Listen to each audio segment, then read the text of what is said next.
The Ocean of Theosophy by William Quan Judge. Published 1893. Chapter 13. Devachan. Having shown that just beyond the threshold of human life there is a place of separation wherein the better part of man is divided from his lower and brute elements, we come to consider what is the state after death of the real being, the immortal who travels from life to life. Struggling out of the body, the entire man goes into Karmaloka, to purgatory, where he again struggles and loosens himself from the lower skandhas. This period of birth over, the higher principles, Atma-buddhi manas, begin to think in a manner different from that which the body and brain permitted in life. This is the state of Devachan, a Sanskrit word meaning literally the place of the gods, where the soul enjoys felicity, but as the gods have no such bodies as ours, the self in Devachan is devoid of a mortal body. In the ancient books it is said that this state lasts for years of infinite number, or for a period proportionate to the merit of the being, and when the mental forces peculiar to the state are exhausted, the being is drawn down again to be reborn in the world of mortals. Devachan is therefore an interlude between births in the world. The law of karma which forces us all to enter the world, being ceaseless in its operation and also universal in scope, acts also on the being in Devachan, for only by the force or operation of karma are we taken out of Devachan. It is something like the pressure of atmosphere which, being continuous and uniform, will push out or crush that which is subjected to it unless there be a compensating quantity of atmosphere to counteract the pressure. In the present case the karma of the being is the atmosphere always pressing the being on or out from state to state. The counteracting quantity of atmosphere is the force of the being's own life thoughts and aspirations which prevent his coming out of Devachan until that force is exhausted, but which being spent has no more power to hold back the decree of our self-made mortal destiny. The necessity for this state after death is one of the necessities of evolution growing out of the nature of mind and soul. The very nature of manas requires a devachanic state as soon as the body is lost, and it is simply the effect of loosening the bonds placed upon the mind by its physical and astral encasement. In life we can but to a fractional extent act out the thoughts we have each moment, and still less can we exhaust the psychic energies engendered by each day's aspirations and dreams. The energy thus engendered is not lost or annihilated, but is stored in manas, but the body, brain, and astral body permit no full development of the force. Hence, held latent until death, it bursts then from the weakened bonds and plunges manas, the thinker, into the expansion, use, and development of the thought force set up in life. The impossibility of escaping this necessary state lies in man's ignorance of his own powers and faculties. From this ignorance delusion arises, and manas not being wholly free is carried by its own force into the thinking of Devachan. But while ignorance is the cause for going into this state, the whole process is remedial, restful, and beneficial.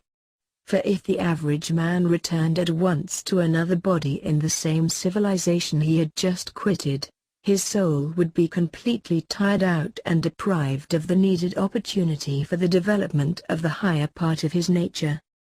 Now the ego being minus mortal body and karma, clothes itself in Devachan with a vesture which cannot be called body, but may be styled means or vehicle, and in that it functions in the devachanic state entirely on the plane of mind and soul.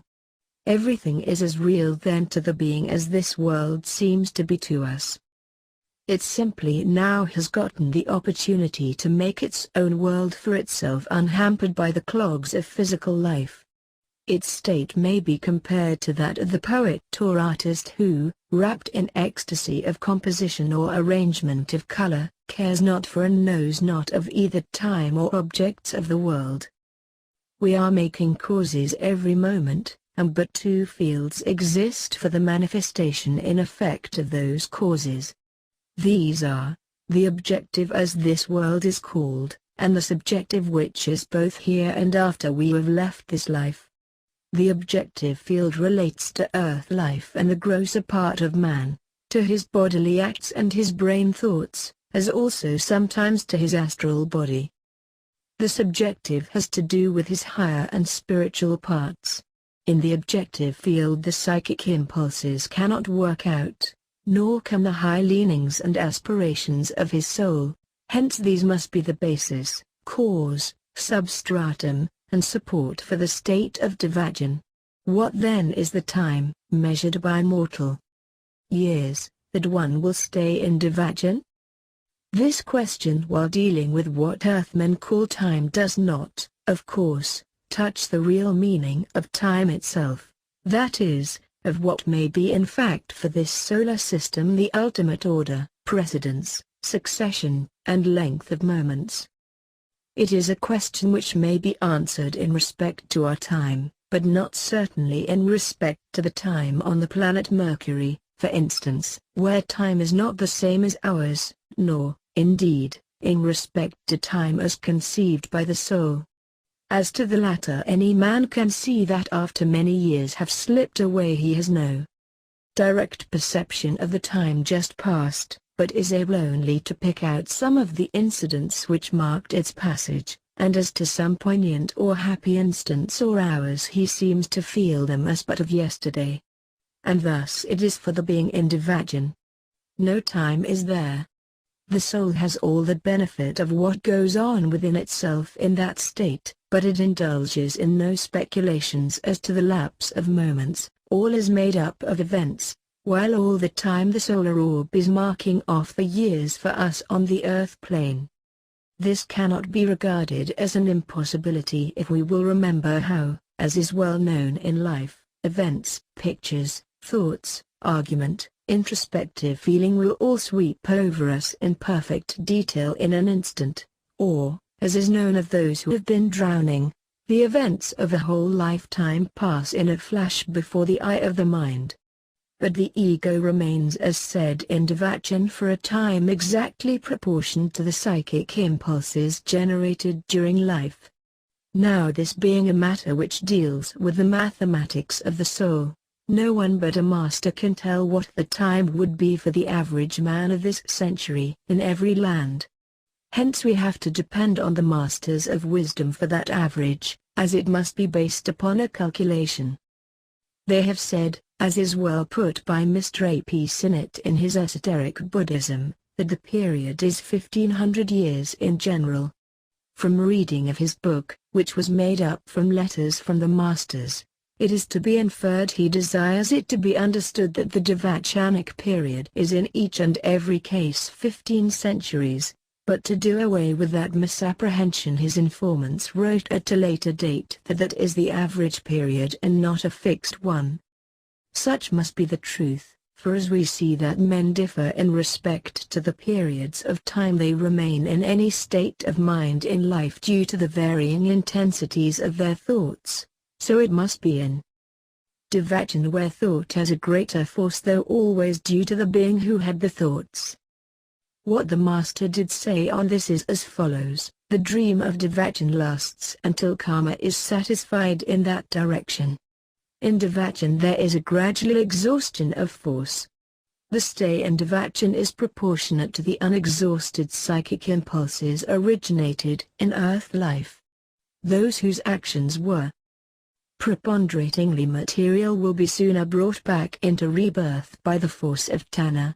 Tanna is the thirst for life.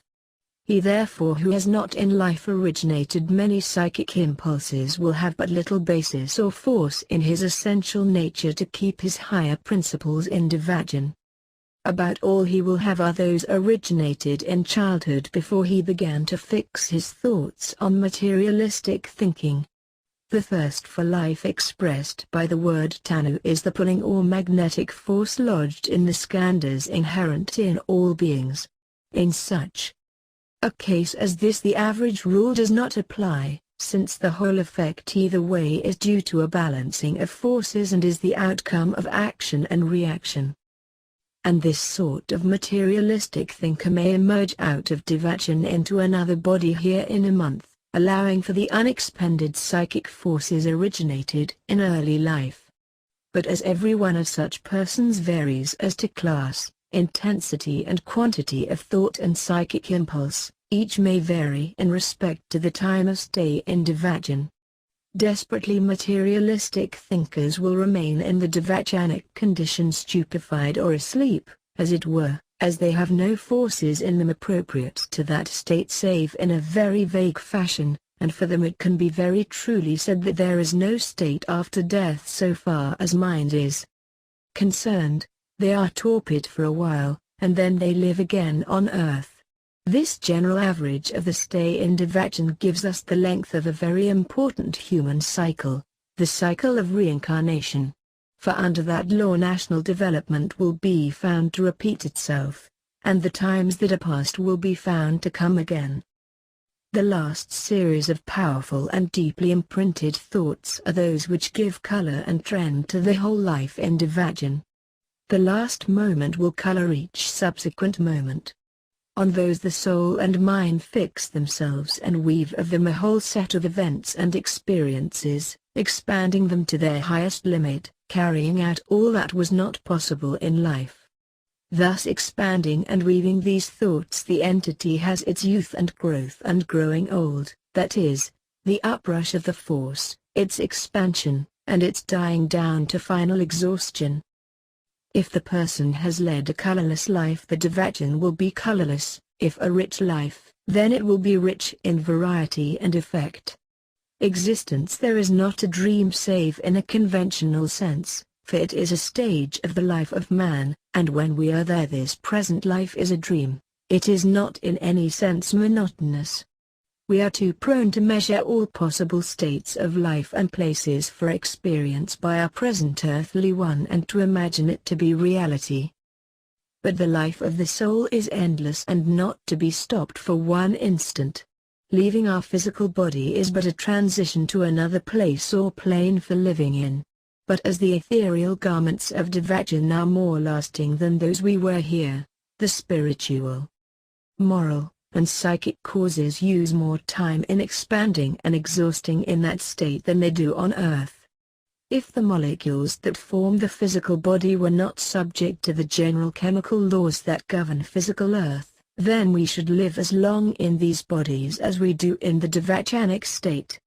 But such a life of endless strain and suffering would be enough to blast the soul compelled to undergo it.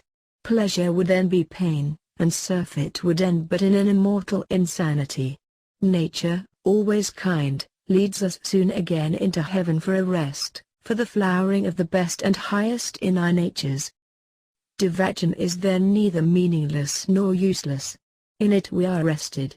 That part of us which could not bloom under the chilling skies of earth life bursts forth into flower and goes back with us to earth life stronger and more a part of our nature than before. Why should we repine that nature kindly aids us in the interminable struggle? Why keep the mind revolving about the present petty personality and its good and evil fortunes? Letter from Mahatma K.H.C. Path p. 191, Volume 5. But it is sometimes asked, what of those we have left behind? Do we see them there? We do not see them there in fact, but we make to ourselves their images as full, complete, and objective as in life, and devoid of all that we then thought was a blemish.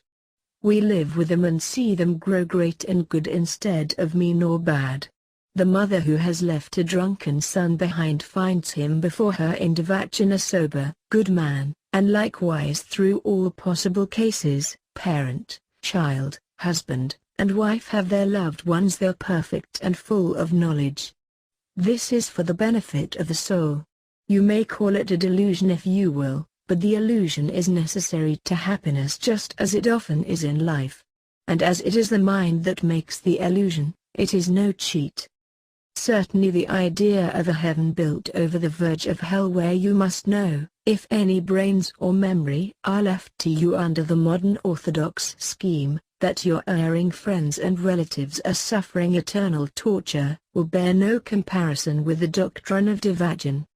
But entities in Devachan are not wholly devoid of power to help those left on earth. Love, the master of life, if real, pure, and deep, will sometimes cause the happy ego in Devachan to affect those left on earth for their good, not only in the moral field but also in that of material circumstance. This is possible under a law of the occult universe, which cannot be explained now with profit, but the fact may be stated. It has been given out before this by H.P. Blavatsky, without, however, much attention being drawn to it. The last question to consider is whether we here can reach those in Devachan, nor do they come here. We cannot reach them nor affect them unless we are adepts. The claim of mediums to hold communion with the spirits of the dead is baseless, and still less valid is the claim of ability to help those who have gone to Devachan. The Mahatma, a being who has developed all his powers and is free from illusion, can go into the Devachanic state and then communicate with the egos there. Such is one of their functions, and that is the only school of the apostles after death. They deal with certain entities in Devachan for the purpose of getting them out of the state so as to return to earth for the benefit of the race. The egos they thus deal with are those whose nature is great and deep but who are not wise enough to be able to overcome the natural illusions of Devachan.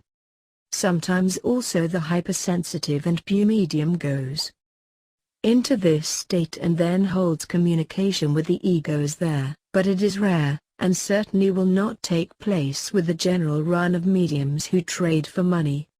But the soul never descends here to the medium, and the gulf between the consciousness of Devachan and that of earth is so deep and wide that it is but seldom the medium can remember upon returning to recollection here what or whom it met or saw or heard in Devachan. This gulf is similar to that which separates Devachan from rebirth. It is one in which all memory of what preceded it is blotted out. The whole period allotted by the soul's forces being ended in Devachan, the magnetic threads which bind it to earth begin to assert their power. The self wakes from the dream, it is borne swiftly off to a new body, and then, just before birth, it sees for a moment all the causes that led it to Devachan and back to the life it is about to begin, and knowing it to be all just, to be the result of its own past life, it repines not but takes up the cross again, and another soul has come back to earth.